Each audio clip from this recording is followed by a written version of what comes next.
Weh, harga emas jatuh teruk. Nak panic sell ke? Ini sebenarnya diskaun besar-besaran. Ramai sekarang yang tengok harga emas turun je, terus cuak. Alamak, rugi ke ni? Sabar dulu bosku. Sebelum panik, jom faham apa sebenarnya yang tengah berlaku. Sebab kadang-kadang benda yang scary ni sebenarnya peluang yang tersorok. First kali, pelabur besar tengah buat benda yang sangat normal. Nama dia ambil untung. Bayangkan macam ni. Kalau anda beli nasi lemak RM2, tiba-tiba jadi RM10.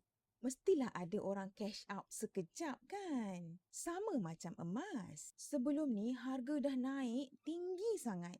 Jadi dana besar dan institusi jual sikit untuk lock profit.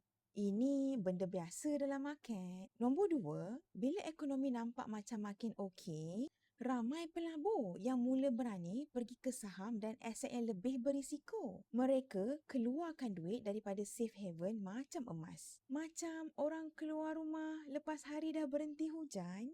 Yang ketiga, ini ramai tak tahu.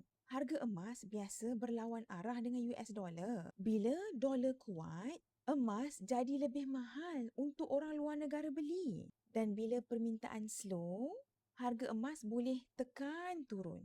Simple je. Yang keempat, tak ada market naik straight meroket sampai bulan. Kadang market kena tarik nafas dulu. Dalam bahasa pelaburan, ia dipanggil correction. Correction ni normal, bukan kiamat ekonomi. Yang kelima, yang paling menarik, bila harga mula jatuh, orang kecil biasa panic sell. Jual cepat sebelum harga jatuh lagi. Lepas jual, tiba-tiba harga naik balik.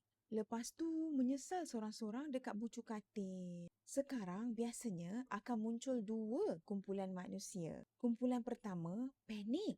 Jual. Tunggu harga naik baru nak beli balik. Golongan kedua, tambah gram. Tambah simpanan.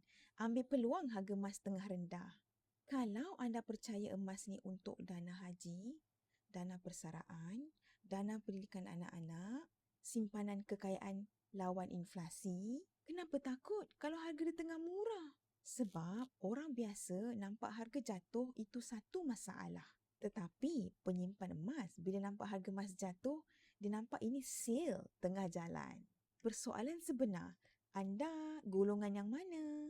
Isi borang sign up untuk simpan emas bersama saya serendah RM100 tanpa komitmen. Dan follow saya untuk simpan emas dengan tenang.